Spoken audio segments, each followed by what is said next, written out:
dengan segenap hatiku. Aku mengasihi Engkau Yesus dengan segenap jiwaku. Ku renungkan firman-Mu siang dan malam, ku pegang perintah-Mu dan ku lakukan. Engkau tahu ya Tuhan, tujuan hidupku hanyalah untuk menyenangkan hati-Mu. Aku mengasihi Engkau Yesus dengan segenap hatiku. Aku mengasihi Engkau Yesus dengan segenap jiwaku. Renungkan firman-Mu siang dan malam, ku pegang perintah-Mu dan ku lakukan. Engkau tahu ya Tuhan, tujuan hidupku hanyalah untuk menyenangkan hati-Mu.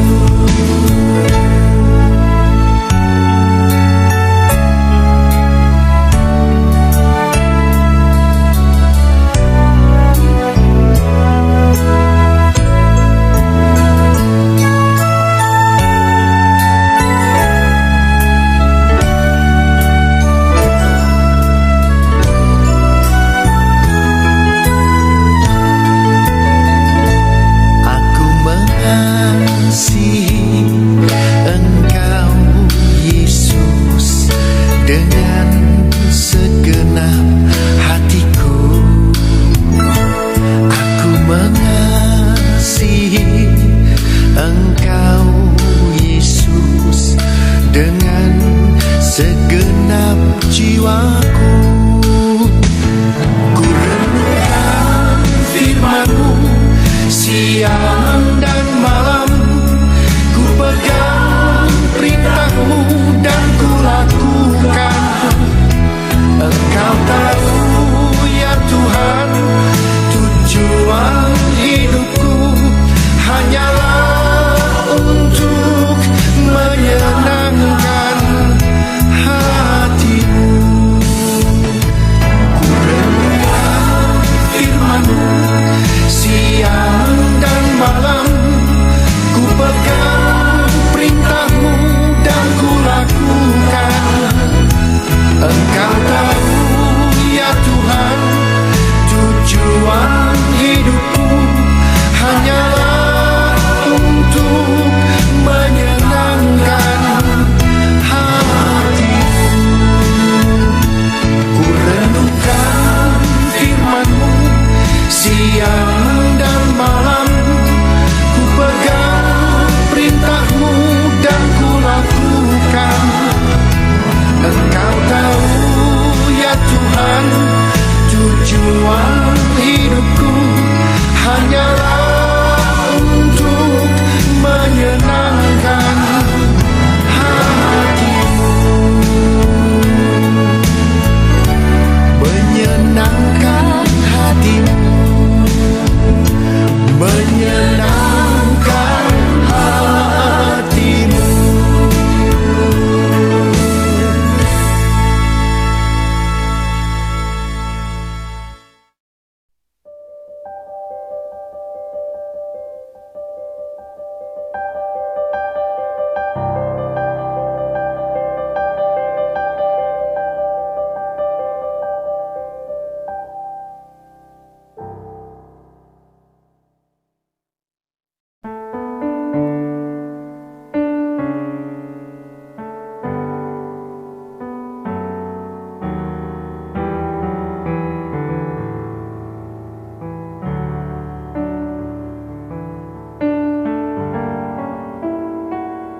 Haleluya. kita bertemu lagi dalam acara KPW pada saat ini. Bapak, Ibu, dan saudaraku yang saya kasih dalam Tuhan Yesus Kristus, kita akan membahas satu tema yang menarik, yaitu hidup kita menjadi sebab orang lain mengucap syukur. Hidup setiap orang percaya menjadi sebab orang lain mengucap syukur. Hidup Bapak, Ibu, dan saudara-saudariku menjadi sebab orang lain mengucap syukur. Bagaimana lekah peri kehidupan yang menyebabkan atau menjadi sebab orang lain mengucap syukur? Kita membaca dari Efesus pasal 1 ayat yang ke-15 sampai dengan 17. Demikianlah firman Tuhan. Karena itu, setelah aku mendengar tentang imanmu dalam Tuhan Yesus dan tentang kasihmu terhadap semua orang kudus, aku pun tidak berhenti mengucap syukur karena kamu. Dan aku selalu mengingat kamu dalam doaku dan meminta kepada Allah Tuhan kita Yesus Kristus, yaitu Bapa yang mulia itu, supaya Ia memberikan kepadamu roh hikmat dan wahyu untuk mengenal Dia dengan benar. Bapak, Ibu, dan saudaraku yang saya kasih dalam Tuhan Yesus Kristus, Rasul Paulus memberikan kesaksian kepada kita semuanya. Ia betul bergembira, ia betul berbahagia ketika ia mendengar dan juga menyaksikan sendiri bagaimana hidup iman orang-orang yang dilayani. Hidup iman orang-orang yang dibawa kepada Tuhan Yesus Kristus. Kehidupan iman setiap orang yang dilayani menjadi sebab orang-orang yang melayani itu mengucap syukur. Hidup iman orang-orang yang dilayani bisa juga menjadi sebab orang yang melayani itu sedih dan menangis dan begitu pedih hatinya. Tetapi kesaksian pada kali ini, Rasul Paulus memberitahukan kepada kita semua bahwa dia mengucap syukur untuk hidup orang-orang Efesus. Mengapa Paulus mengucap syukur? Marilah kita lihat di sini. Pertama, Rasul Paulus mengucap syukur atas kehidupan orang-orang Efesus oleh karena mereka memiliki iman yang teguh kepada Tuhan Yesus Kristus. Iman yang teguh kepada Tuhan kita Yesus Kristus. Bapak, Ibu, dan saudaraku yang saya kasih dalam Tuhan Yesus Kristus, kita tidak bisa menyangka kapan dan bila mana sesuatu bisa terjadi dalam kehidupan kita.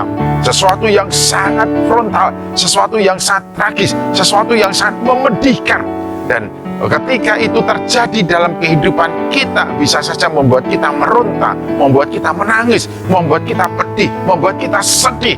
Dan ada juga kalanya ketika kehidupan dan lika-liku serta dinamika kehidupan itu membuat seseorang kemudian tidak lagi menjalankan hidup sesuai dengan pengakuan yang telah diungkapkannya terhadap Tuhan Yesus Kristus. Tapi lain halnya dengan orang-orang Efesus, sekalipun mereka menghadapi tantangan yang tidak ringan, sekalipun mereka berhadapan dengan orang-orang yang tidak sejalan dan mereka bersifat sangat menekan, bahkan juga mungkin membatasi dan mendiskreditkan kehidupan mereka, tetapi mereka tetap teguh berdiri dalam keyakinan imannya kepada Tuhan Yesus Kristus. Pada suatu ketika ada seorang remaja usia belasan tahun yang hidup di negeri Belanda, yang pada waktu itu pemerintah mengadakan undang-undang barang siapa kedapatan membawa Alkitab, ia akan ditangkap, dijebloskan ke penjara, karena berarti dia percaya pada Yesus Kristus. Nah, gadis belasan tahun itu membawa Alkitab dan kedapatan memang dia percaya pada Yesus, dia adalah pengikut Yesus Kristus, kemudian dipenjarakan. Suatu kali ia mendapatkan kesempatan untuk melarikan diri, dan ketika dia melarikan diri pada waktu itu sedang musim dingin, salju, bahkan sungai-sungai pun tertutup oleh salju. Dan ketika dia melarikan diri dan penjaga penjara itu mengejarnya pada waktu melintasi sungai, karena dia gadis kecil usia belasan tahun, dia bisa melewati. Tapi pada waktu prajurit itu melewatinya, dia terperosok ke sungai karena bongkahan air yang menjadi es itu tidak bisa menahan tubuhnya. Lalu dia masuk dan dia tidak bisa berenang. Nah, gadis ini berpikir, wah, ini saya tolong atau tidak? Kalau saya tolong, pasti saya akan dibawa ke penjara lagi. Dan ini menjadi serba sulit. Akhirnya dia memutuskan, saya akan menolong. Akhirnya dia menolong dan anak gadis ini dibawa lagi ke penjara dan akhirnya dihukum mati. Dan kematiannya ini menjadi berkat bagi seluruh orang di Belanda. Akhirnya melalui kematian ini banyak orang yang menjadi pengikut Yesus Kristus, karena melihat sedemikian kuat dan kukuh iman gadis ini kepada Yesus Kristus, bahkan ia pun tidak takut mati. Nah, iman yang teguh kukuh dalam suasana situasi apapun ini bisa membuat orang yang melihat itu kemudian menjadi mengucap syukur, terutama orang-orang yang melayaninya. Termasuk di sini Paulus untuk sidang jemaat di Efesus. Kemudian yang kedua, apa yang menyebabkan Rasul Paulus mengucap syukur kepada Tuhan Yesus Kristus atas hidup orang-orang Efesus?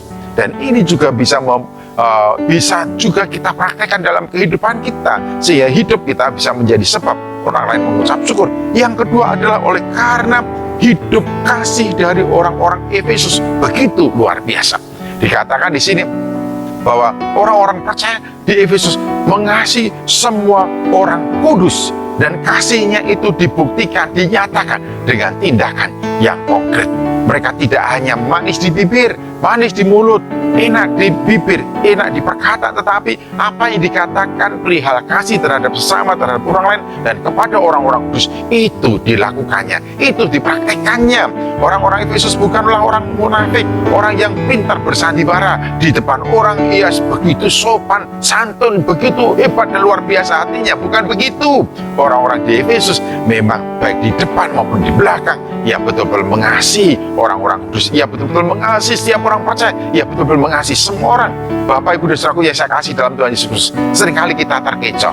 Ada orang-orang yang begitu sopan santunnya kepada kita di depan kita, tapi kemudian kita mendengar bahwa orang itu seringkali mengata-ngatai hal yang buruk tentang kita kepada orang lain di luar pengetahuan kita. Nah, banyak kali kita ketemu hal yang demikian di dalam dunia ini, tetapi orang-orang Efesus tidak demikian. Apa yang ia katakan, mereka katakan tentang kasih, itu juga yang mereka lakukan.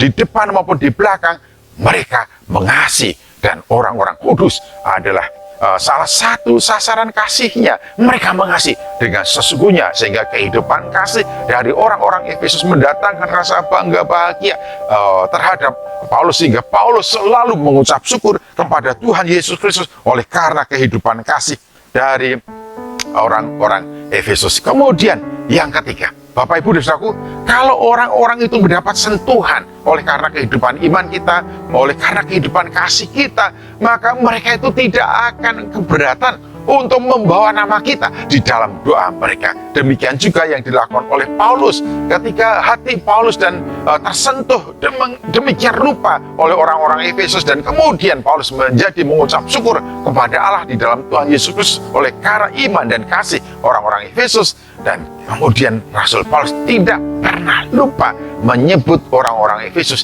di dalam doa mereka. Di sini dikatakan, dan aku selalu mengingat kamu dalam doaku.